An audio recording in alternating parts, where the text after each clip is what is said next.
Hi my dear lovely birds and blossoms, welcome to our class. ఈరోజు మనం మధ్యమ పద్యభాగ్ థర్డ్ లెసన్ ఇంద్రధనుష్ ఎక్స్ప్లెయిన్ చేసుకుందాం.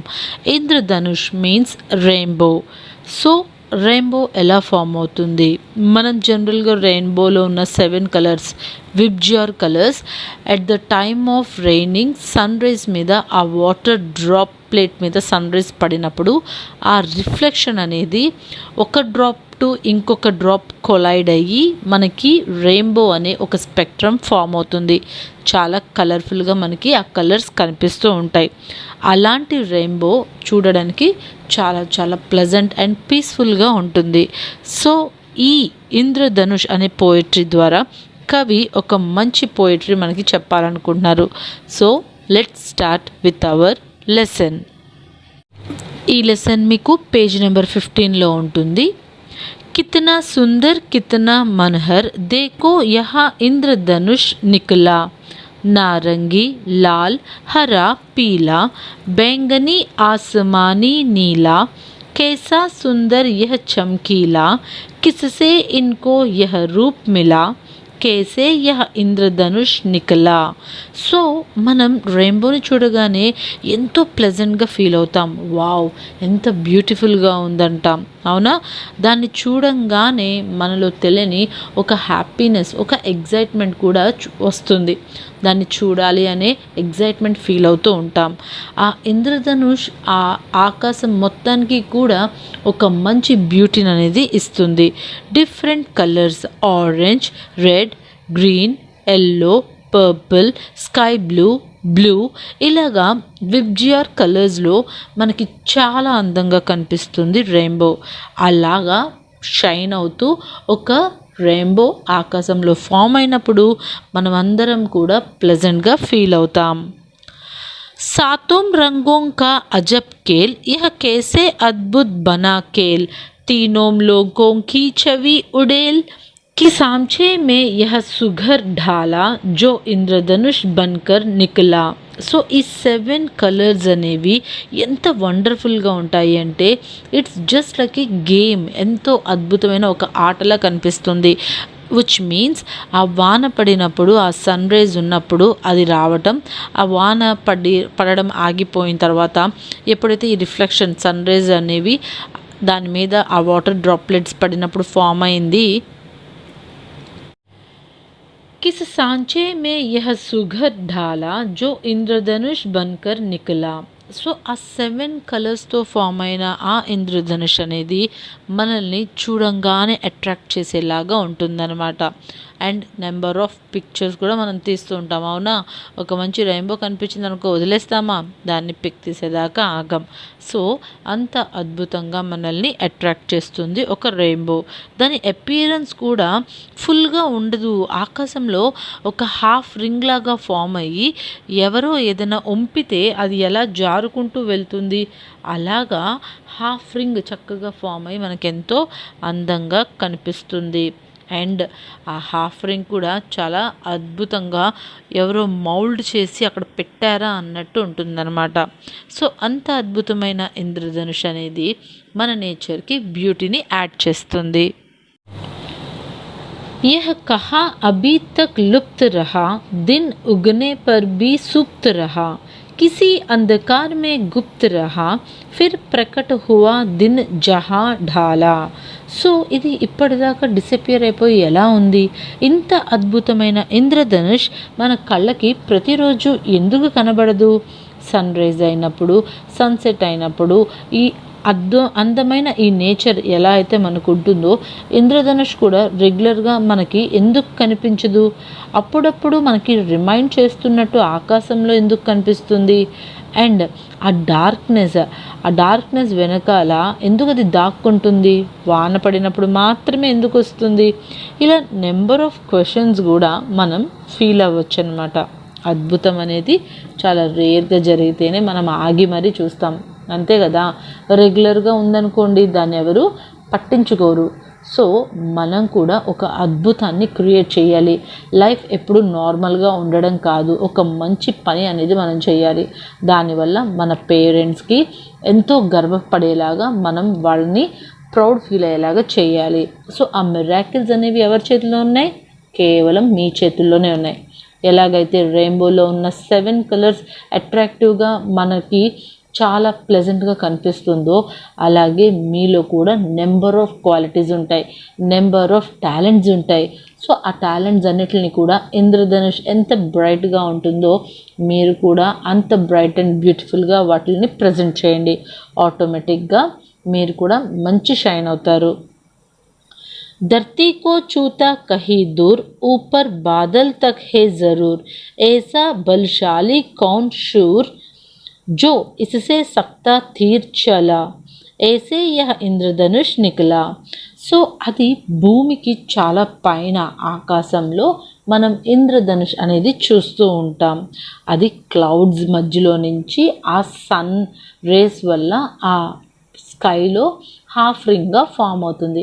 అలా ఫామ్ అయిన ఇంద్రధనుష్ చూడడానికి చాలా అందంగా ఉంటుంది, చాలా స్ట్రాంగ్గా ఉంటుంది కూడా. స్ట్రాంగ్ ఇన్ ద సెన్స్ మనకి అక్కడ ఒక బ్రేవ్ ఒక కింగ్ మనకుంటే మనం ఎంత ప్రౌడ్గా చూస్తాం. ఒక లయన్ ఉందనుకోండి, అది కింగ్ ఆఫ్ ద ఫారెస్ట్, ఎంత ప్రౌడ్గా ఉంటుంది. అలాగే ఒక లీడర్ ఎంత ప్రౌడ్గా ఉంటారు. అలాగే ఒక నేచర్కి బ్యూటీనిచ్చే ఇంద్రధనుష్ కూడా అంతే గ్రేట్, స్ట్రాంగ్ అండ్ ప్రౌడ్గా ఉంటుంది. పిల్లలందరూ కూడా వాళ్ళ లైఫ్ సక్సెస్ఫుల్గా ఉండాలి అంటే వాళ్ళ చేతులారా దాన్ని క్రియేట్ చేసుకోవాలి.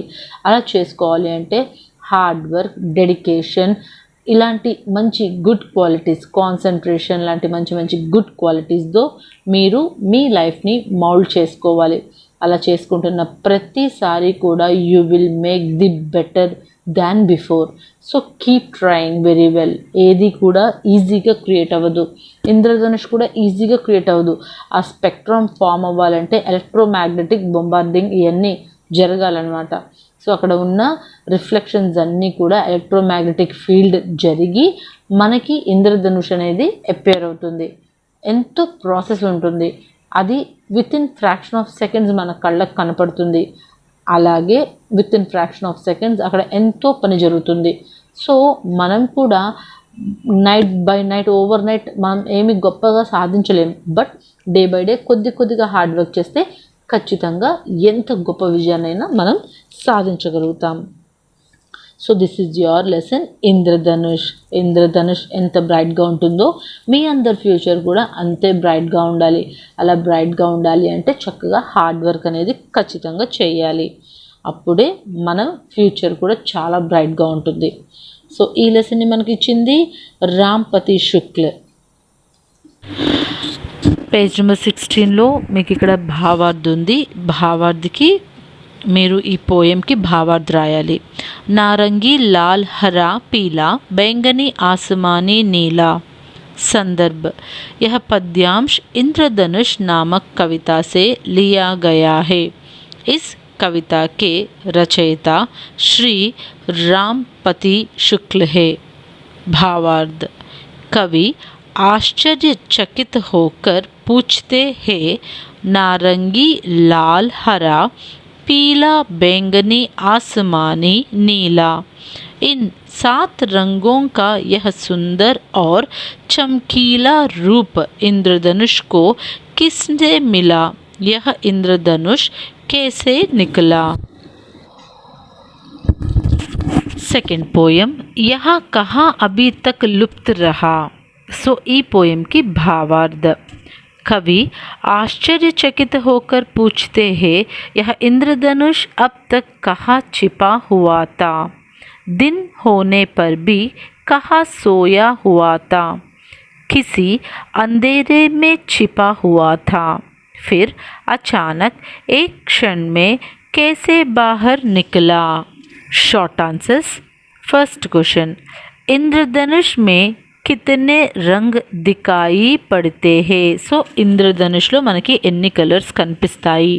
ఇంద్రధనుష్ మే 7 రంగ్ దికాయి పడితే హే. So we can see 7 colours in a rainbow. With GR colours మనం చూస్తాం.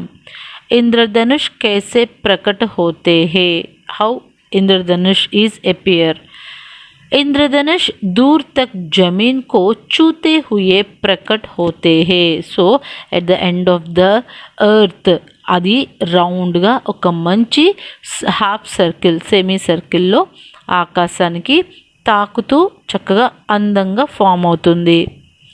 इंद्रधनुष में कितने लोकों की छवि है. సో छवि మీన్స్ అపియరెన్స్. సో ఇంద్రధనుష్లో ఎన్ని మనకి లోకాలు కనిపిస్తాయి అంటే మనం అది ఎక్కడెక్కడ చూడొచ్చు అన్నట్టు ఉంటుంది. ఇంద్రధనుష్ మే 3 లోకోं की छवि है. సో భూమి మీద మనం ఉండి దాన్ని చూస్తున్నాం. ఆకాశంలో చక్కగా అది హాఫ్ రింగ్తో ఫామ్ అయింది. భూమి మీద ఒక ప్లేస్ అయితే ఆకాశం second place. And half ring పైన ఉందంటే హాఫ్ రింగ్ కింద కూడా ఉండాలి కదా, అప్పుడు అది భూమి కింద భాగంలో కూడా ఫామ్ అయింది అని మనం ఇమాజిన్ చేసుకోవచ్చు. అందుకే ఇక్కడ తీనోం లోకోం అని చెప్పారు. इंद्रधनुष कविता का सारांश अपने शब्दों में लिखिए. इस कविता के रचयिता श्री रामपति शुक्ल है. आज इंद्रधनुष निकला है. देखो यह कितना सुंदर है, कितना मनोहर है. इसमें नारंगी, लाल, हरा, पीला, बैंगनी, आसमानी, नीला रंग है. इन रंगों का सुंदर चमकीला रूप यह इंद्रधनुष है. इंद्रधनुष को ये रंग किससे मिले? यह इंद्रधनुष 7 रंगों का विचित्र और अद्भुत खेल है. कवि आश्चर्य करते हैं कि तीनों लोकों के सौंदर्य को मिलकर किस तरह के सांचे में ढालकर यह इंद्रधनुष बना है. यह अब तक कहाँ छिपा हुआ था, दिन होने पर भी कहाँ सोया हुआ था. अचानक क्षण में यहाँ प्रकट से यह कहाँ से प्रकट हुआ. यह दूर तक जमीन को छूता है. ऐसा धनुष लेकर तीर छोड़ने वाला बलशाली कौन है? यह इंद्रधनुष बहुत सुंदर है. यह एक वर्णनात्मक कविता है. इंद्रधनुष की सुंदरता से विमुग्ध होकर कवि उसका सुंदर वर्णन करते हैं. సో ఇంద్రధనుష్ యొక్క బ్యూటీ గురించి కవి చాలా చక్కగా ఎక్స్ప్లెయిన్ చేశారు. ఆ కలర్స్, వాటి యొక్క అపియరెన్స్, దాన్ని చూసినప్పుడు మనం ఎంత హ్యాపీగా ఫీల్ అవుతాం అనే దాని గురించి ఇంద్రధనుష్ అనే ఈ లెసన్ ద్వారా రాంపతి శుక్ల్ చాలా మంచి కవిత మనకి ఇచ్చారు. So this is your lesson Indradhanush. I hope you understand this lesson. And pronunciation చేసేటప్పుడు స్లోగా ఆఫ్టర్ మీ రిపీట్ చేసుకుంటూ చదవండి. రోజుకి ఒక్కొక్క భావాలు చదివినా సరే మీకు మొత్తం సిలబస్ అంతా కూడా కవర్ అవుతుంది. Thanks for watching.